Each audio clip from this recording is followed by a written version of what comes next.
La historia de Rocky ha sido básicamente contada. Sylvester Stallone no solo interpreta a tipos duros, lo ha vivido, entre bastidores. Tiene una lista de 5 estrellas de Hollywood a las que odia a muerte. No se trata de rencillas o desacuerdos profesionales. Hablamos de traiciones salvajes, amistades que apuñalan por la espalda y enfrentamientos fuera de la pantalla más intensos que Rocky. ¿Qué actor le interpretó en la cima de su fama? ¿Y quién estuvo a punto de pelearse a puñetazos con Stallone en el set de rodaje? Acompáñanos a descubrir a los actores más odiados de Sylvester Stallone. Número 5. Richard Gere.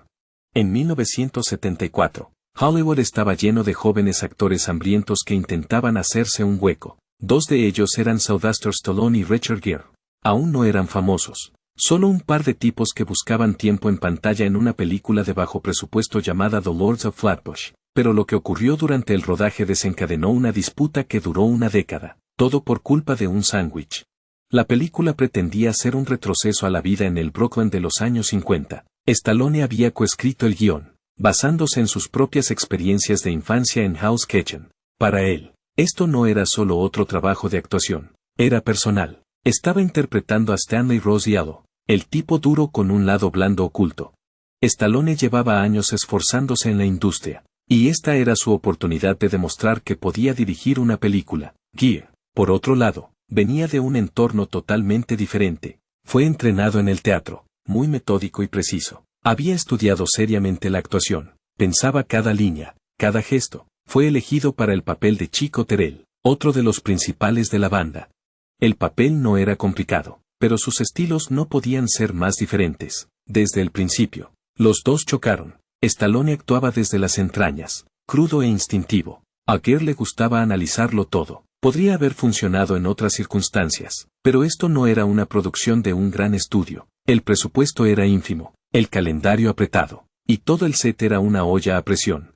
Todo el mundo estaba ya tenso, con la esperanza de que esta pequeña película se hiciera notar. Entonces llegó la escena que hizo saltar todo por los aires. Se suponía que iba a ser una simple escena de coche. Los 4 protagonistas estaban apiñados en un coche, corriendo líneas y preparándose para rodar. El almuerzo acababa de terminar. Nada lujoso, solo sándwiches de servicios artesanales. Y ahí es donde las cosas se torcieron. Gere, sentado junto a Stallone en el coche, estaba comiendo uno de esos bocadillos cargados de mostaza. En algún momento, un trozo de mostaza se escapó y aterrizó justo en los pantalones de Stallone. No es gran cosa, ¿verdad? Bueno. No si las tensiones no hubieran estado ya por las nubes. Sin decir una palabra, Stallone estalló. Le dio un codazo en la cabeza y luego lo agarró y lo empujó fuera del auto. Lo tiró al pavimento como si nada. Todo se detuvo. El plató se quedó en silencio. Nadie sabía qué hacer. ¿Fue parte de la escena? ¿Fue una pelea real? De cualquier manera, estaba claro que estos dos no podían trabajar juntos. El director y los productores tuvieron que tomar una decisión. Mantener a ambos actores habría significado el caos diario, pero despedir a uno significaba volver a rodar, perder dinero y más retrasos. Al final, se pusieron del lado de Stallone. Gere estaba fuera, se cambió su papel, se volvieron a rodar sus escenas y la excusa oficial fue diferencias creativas. Pero todos en el set sabían que no era así. Stallone había dejado claro que esta era su película y cualquiera que se cruzara con él estaba fuera para Gere. Fue una manera humillante de ser despedido. No fue porque no pudiera actuar o no fuera adecuado para el papel.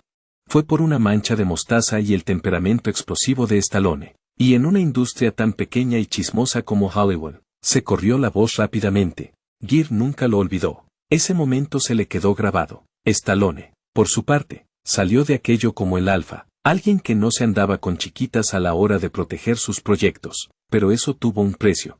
Había demostrado que podía ser impulsivo, incluso mezquino. Y no todo el mundo iba a querer lidiar con eso. Sin embargo, el mensaje era claro. Él no era solo otro actor. Él era el jefe. Años más tarde, ambos hombres se convirtieron en grandes estrellas. Stallone, por supuesto, triunfó con Rocky. Gere hizo American Gigolo y An Officer and a Gentleman, pero ese momento mostaza nunca se desvaneció.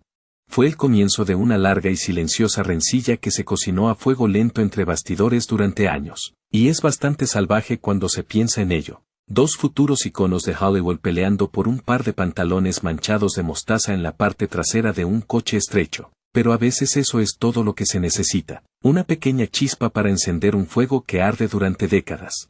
Algunas peleas en Hollywood empiezan por egos heridos o dramas personales. Pero, ¿qué pasa cuando todo es en realidad solo por dinero? Número 4. Bruce Willis. Sylvester Stallone y Bruce Willis solían estar muy unidos. Formaban parte de ese pequeño grupo de tipos que dominaron completamente el cine de acción en los 80 y 90. Stallone tenía Rocky y Rambo. Willis tenía Die Hard.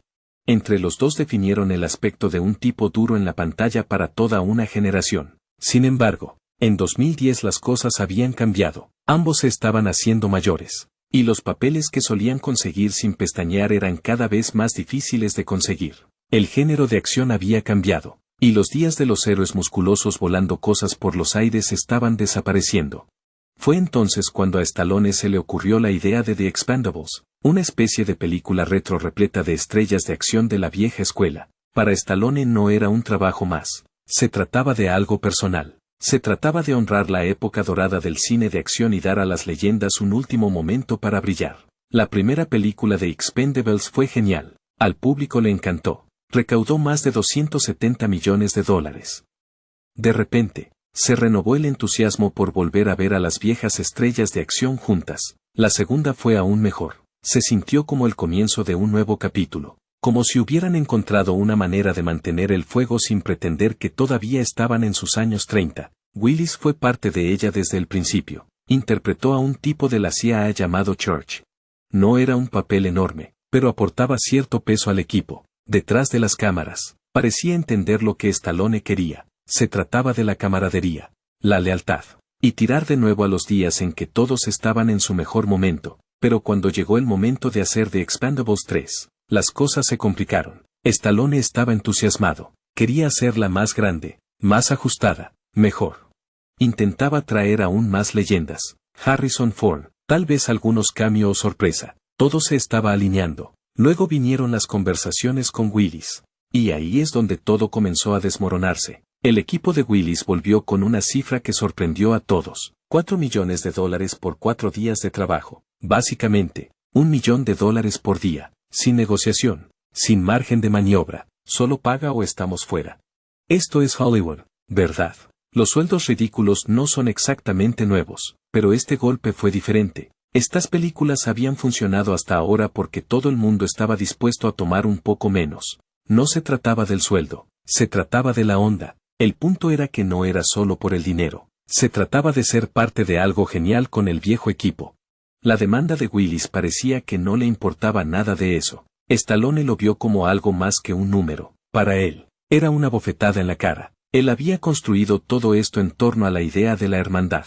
Y ahora uno de los chicos originales lo estaba convirtiendo en un negocio. Trataron de hablarlo, con la esperanza de que Willis se reuniera con ellos a mitad de camino, pero él no cedió. Así que Stallone tuvo que elegir. Ceder o mantenerse firme. Se mantuvo firme. Willis estaba fuera. Reescribieron el guión. Eliminaron a su personaje y contrataron a Harrison Ford en su lugar. Ford se presentó entusiasmado, profesional y listo para rodar. Básicamente, todo lo que Stallone sentía que Willis no había sido. Pero Stallone no se detuvo ahí. Lo hizo público. En una entrevista llamó a Willis avaricioso y vago, lo que para Hollywood es una locura. Por lo general, la gente mantiene las cosas así a puerta cerrada. No Stallone. Dejó claro que no tenía miedo de quemar ese puente. Las consecuencias fueron brutales. De repente, Willis fue etiquetado como alguien con quien era difícil trabajar, al que solo le importaba el dinero, desconectado del encanto de la gente corriente que hizo de John Wayne una leyenda. La gente de la industria empezó a cuchichear. Los fans notaron su ausencia en The Expendables 3, y los rumores empezaron a volar. Stallone, mientras tanto, se mantuvo firme. Había dejado claro que The Expendables no era solo otro cheque de pago. Era un proyecto de pasión, y cualquiera que no pudiera respetarlo no tenía cabida allí. Expendables 3 todavía hizo dinero decente, más de $200 millones, pero el ambiente había cambiado definitivamente. El cambio era obvio, toda esa vibra de hermandad se había resquebrajado, y aunque la serie siguió avanzando, algo se sentía mal, como si el corazón se hubiera desvanecido. Al fin y al cabo, no se trataba solo de una disputa contractual, era una amistad, o al menos una relación de trabajo que se desmoronaba en tiempo real. Todo por 4 días y algo de codicia a nivel de mostaza. Pero si Stallone pensaba que Bruce Willis era codicioso, espere a conocer la traición de amistad que lo destrozó por completo. ¿Qué pasa cuando tu mejor amigo se convierte en tu peor enemigo? Número 3. Eddie Murphy. A finales de los 80, Sylvester Stallone y Eddie Murphy estaban en la cima de su carrera. No podías ir al cine sin ver uno de sus nombres en un cartel. Stallone era el rey de la acción con Rocky y Rambo. Murphy hacía rodar a la gente por los pasillos con Beverly Hills Cop y Coming to America. Pero más allá de la fama, estos dos tenían algo poco común en Hollywood, una verdadera amistad. No solo eran amigos en las alfombras rojas, salían de fiesta juntos, se reían como viejos amigos en los eventos de la industria y se apoyaban mutuamente en sus carreras sin ninguna de esas falsas energías de Hollywood. Era el tipo de vínculo que no se ve a menudo. Dos tipos de origen humilde que llegaron a lo más alto y que nunca olvidaron lo que costó conseguirlo. Pero entonces llegó 1987 y todo se vino abajo. El principio del fin comenzó durante el rodaje de Beverly Hills Cop 2. La entonces esposa de Stallone, Bridget Nielsen, tenía un papel en la película. Era imposible no verla. Alta, rubia y totalmente magnética. Por supuesto, estaba casada con una de las mayores estrellas de cine del mundo, así que, uno pensaría que ella estaría fuera de los límites, ¿verdad? Bueno. Los sets pueden ser lugares extraños, largos días, mucha energía, mucho tiempo muerto entre tomas. La gente se acerca rápido, y en poco tiempo, los rumores empezaron a circular. La gente en el set notó que Bridget y Eddie parecían un poco demasiado amistosos. Hubo rumores. Y en Hollywood, los rumores corren rápido y con fuerza. De la nada, las cosas que antes parecían normales empezaron a parecer extrañas. Cada vez que Eddie soltaba un chiste y Sasha se reía, la gente lo miraba de reojo. Cada vez que charlaban demasiado en una fiesta o se les veía juntos en el plató, de repente era la prueba de que algo turbio estaba pasando. Los susurros se convirtieron en titulares. Los pequeños comentarios se convertían en cotilleos en toda regla. No importaba si había algo de verdad. Lo que importaba era cómo se veía. Y para Stallone, se veía mal. Piénsalo. Incluso si nada estaba pasando en realidad. Solo escuchar el nombre de tu esposa constantemente en historias como esa con tu amigo, eso pone nervioso a cualquiera. No es solo vergonzoso, es emocional, es humillante y, sí, es exasperante. Cada vez que cogía un tabloide o alguien hacía un chiste al pasar, le afectaba. Ya no podía simplemente ignorarlo. Stallone no es el tipo de persona que deja las cosas a fuego lento, es de la vieja escuela, directo, así que hizo lo que la mayoría de las estrellas de Hollywood nunca harían. Se saltó todos los filtros, sin equipo de relaciones públicas, sin publicistas suavizando las cosas, sin abogados enviando cartas entre bastidores. Cogió el teléfono y llamó directamente a Eddie Murphy. Y seamos realistas, no fue una llamada educada del tipo hola tío, ¿cómo has estado? No fue casual, fue personal. Estaba enojado, herido, confundido, todo eso. Su voz probablemente se quebró un poco, tal vez incluso se levantó. Necesitaba respuestas. Y las quería directamente de la boca de Eddie. ¿Qué está pasando entre tú y Sasha? Eso fue todo, sin edulcorar, sin andarse por las ramas. Años de amistad de repente pendían de un hilo. Una pregunta y todo podría cambiar. Ahora imagina estar al otro lado de esa llamada. Tal vez Eddie fue cogido completamente desprevenido. Tal vez ya sabía que los rumores estaban ahí fuera. Pero en cualquier caso, la presión en ese momento debe haber sido intensa. Dos de las estrellas más grandes de Hollywood. Antes amigos, ahora enredados en un lío profundamente personal que no tenía nada que ver con los guiones de cine o los números de taquilla. Eddie lo negó todo, dijo que no pasó nada inapropiado. Pero cuando la confianza se resquebraja, sobre todo en un matrimonio que ya es un poco inestable, las palabras no siempre arreglan las cosas, pasara o no pasara nada. Stallone no podía evitar la sensación de que algo no iba bien. Y ahora tenías a dos hombres orgullosos y poderosos en lados opuestos de una situación muy complicada. Stallone se sintió herido y traicionado. Eddie se sintió sorprendido de que su amigo creyera los chismes. Y así, una amistad que parecía sólida empezó a resquebrajarse. Las cosas empeoraron cuando la prensa se enteró. Hollywood ama el drama y una pelea entre dos estrellas. Eso es oro. La gente empezó a cuchichear en las fiestas. Los periodistas empezaron a indagar. Las revistas especializadas insinuaron tensiones y peleas. Todo se convirtió en un espectáculo público. A partir de ese momento, no solo se estaban distanciando, habían terminado. Las llamadas cesaron. Dejaron de aparecer en las mismas fiestas y acababan en el mismo evento. Se quedaban en lados opuestos de la sala. La calidez entre ellos desapareció, reemplazada por un frío silencio. Mirando hacia atrás, ella diría más tarde lo triste que fue que las cosas se deshicieran tan rápidamente. Años de amistad, experiencias compartidas y buenos recuerdos se esfumaron por culpa de los rumores y la falta de confianza. Tampoco ayudó que la industria siguiera comparándolos. ¿Quién tuvo el mejor fin de semana de taquilla? ¿Quién tuvo el mejor regreso? Fue como si los medios de comunicación los convirtieran en rivales solo para mantener la historia. Pero aquí está la cosa. Ambos siguieron adelante. Stallone siguió haciendo lo suyo y Murphy también. Siguieron siendo estrellas. Pero esa parte de su viaje, la conexión genuina que una vez compartieron, se perdió. Y no importa cuánto tiempo pasara, nunca regresó. Hay algo realmente humano en eso.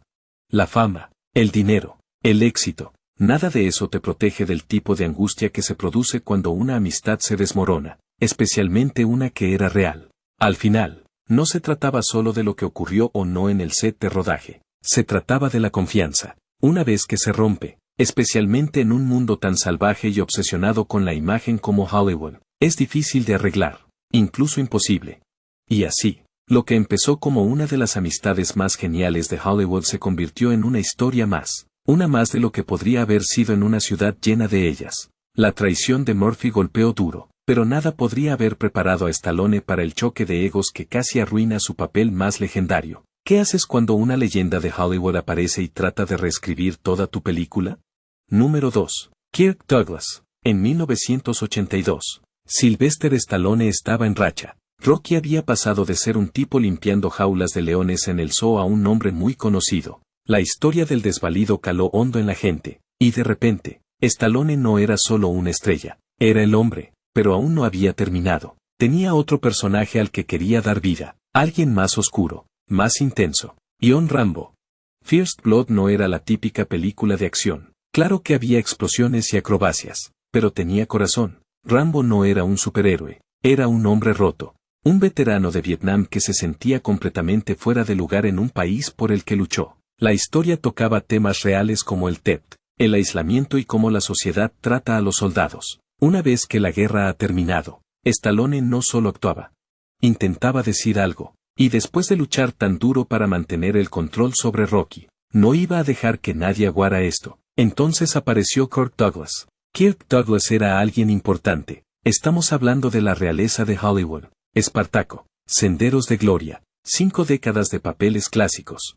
Cuando expresó su interés por interpretar al coronel Sam Trotman, el antiguo oficial al mando de Rambo y el único hombre que realmente le entendía, se sintió como una victoria. Una leyenda frente a Stallone parecía perfecto hasta que dejó de serlo. Desde el principio, Douglas dejó claro que no estaba allí solo para leer diálogos. Había leído el libro en el que se basaba First Blood y decidió que la película necesitaba un final diferente.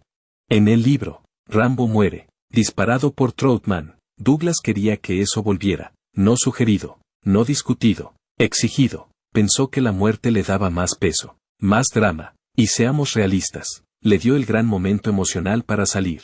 El director Ted Kotcheff estaba entre la espada y la pared, Stallone por un lado, Douglas por el otro.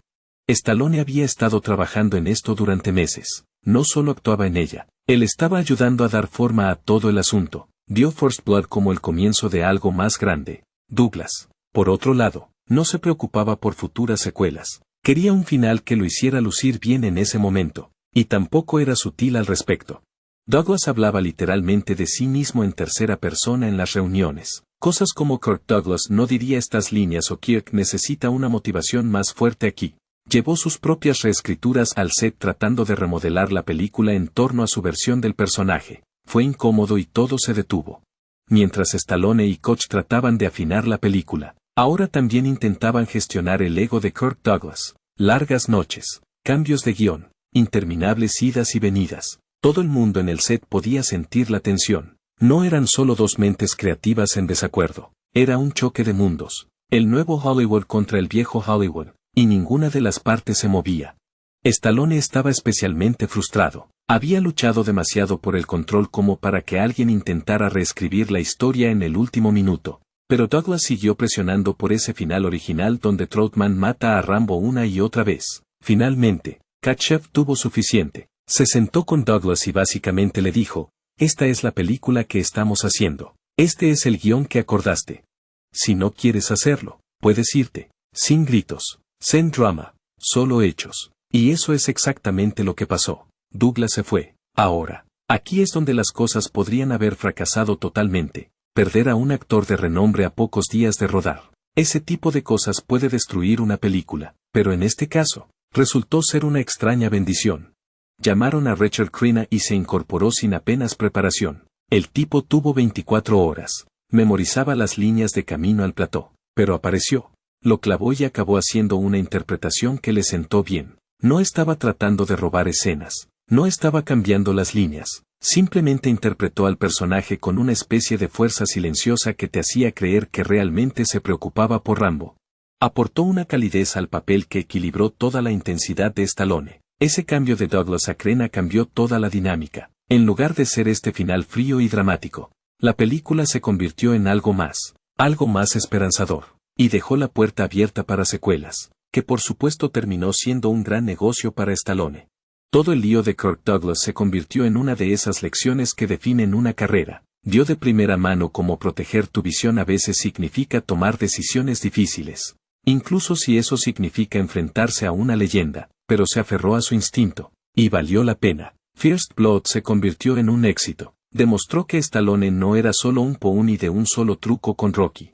Lanzó una franquicia, dio a la cultura pop uno de sus personajes más icónicos y recordó a todo el mundo que a veces las mejores decisiones son las que parecen más arriesgadas en el momento. Y quizá lo más importante, demostró que incluso cuando la realeza de Hollywood abandona el plató, el espectáculo puede continuar, y a veces resulta incluso mejor.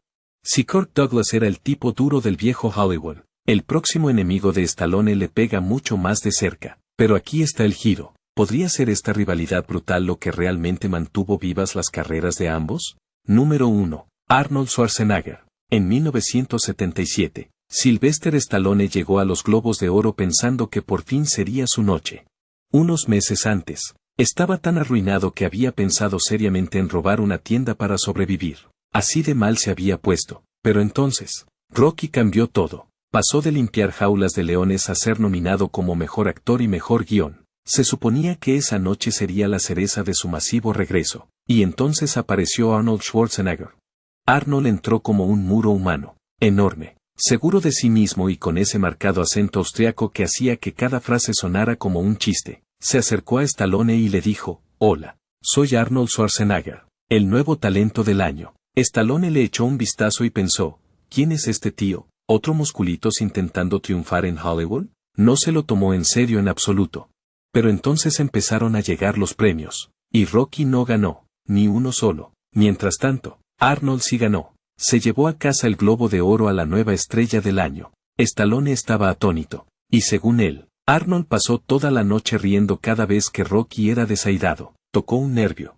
Al final, Stallone se enfadó tanto que cogió un ramo de flores gigante y se lo tiró a la cabeza a Arnold. Ese momento dio inicio a lo que se convertiría en una de las rivalidades más mezquinas y divertidas de Hollywood. Un ida y vuelta de 15 años que fue parte guerra de egos, parte carrera armamentista, y parte show de comedia, todo en uno. Los 80 se convirtieron en su campo de batalla personal. Al principio, Stallone dominaba el espacio. Tuvo Rocky 2, 3 y 4. Luego cayó First Blood, convirtiendo a John Rambo en un icono cultural. En ese momento, él era el cine de acción. Pero Arnold no iba a quedarse de brazos cruzados y dejar que Sly tuviera toda la gloria. Vio a Rambo, vio a Stallone destrozado en la pantalla, y pensó, espera un segundo, él está en mi carril, yo soy el tipo musculoso. Yo soy el maldito culturista. Fue entonces cuando Arnold cambió el interruptor. Salió a por todas con Conan el Bárbaro, siguió con Terminator, luego con Depredador. Y cada una de ellas parecía diseñada para superar lo que Stallone había hecho. La competencia se hizo tan acalorada que la gente de la industria comenzó a susurrar acerca de cómo estaban tratando de sabotear las películas de los demás. Stallone aparecería con armas más grandes en Rambo. Arnold sacó algo aún más ridículo. Arnold se puso cachas para Conan. Stallone añadió 10 abdominales más para Rocky 4. Fue ridículo en el mejor de los sentidos. Y no fueron tímidos a la hora de arrojar sombra. Arnold tuvo una escena en Twins en la que pasa por delante de un póster de Rambo y se burla. Stallone lo vio y se puso en modo venganza. En Tango y Cash, le dio una paliza a un preso que era claramente un imitador de Arnold, no una, sino 2 veces. Primero, golpeó al tipo, luego, le rompió la cara tan fuerte que quedó irreconocible. Muy sutil, ¿verdad? Pero el mayor troll de todos los tiempos, eso vino después, y fue genial. Había un guión muy malo para una comedia llamada Detente o mi mamá disparará. Arnold lo leyó y supo al instante que era un choque de trenes, pero en lugar de limitarse a pasar, hizo la jugada definitiva, fingió que quería el papel. La noticia llegó a Stallone, que por supuesto todavía estaba tratando de superar a Arnold, y se apresuró a conseguirlo primero. Tiró de todas las cuerdas que tenía solo para conseguir este terrible papel. Arnold se sentó y vio cómo se desarrollaba el caos. Stallone consiguió el papel, hizo la película y fue un desastre total. Los críticos la destrozaron, los fans la odiaron, se hundió en la taquilla, y solo para retorcer el cuchillo. Las críticas incluso dijeron que Stallone estaba tratando y fracasando en copiar el éxito de Arnold en la comedia. Hablando de brutalidad, fue el punto más bajo de la carrera de Stallone, y Arnold estaba en algún lugar riéndose a carcajadas. Pero el karma no tiene favoritos. Poco después, Arnold protagonizó Junior, una película en la que se quedaba literalmente embarazado. Ese bombardeo fue igual de duro, si no más. De repente, estos 2 titanes de la acción estaban curándose las heridas de comedias fallidas, y su rivalidad empezó a parecer menos una batalla y más 2 tipos dándose puñetazos en la cara. Finalmente, la guerra se desvaneció. Ambos se tomaron un tiempo para recuperarse, volver a centrarse y encontrar su equilibrio de nuevo, y lo gracioso es que, años después, se hicieron amigos, hicieron algunas películas juntos, se burlaron de su antigua pelea, y finalmente siguieron adelante. Resulta que es difícil estar enfadado para siempre, incluso si una vez le tiraste flores a alguien a la cabeza en la televisión nacional. Al final, su enemistad nos dio algunas de las películas de acción más memorables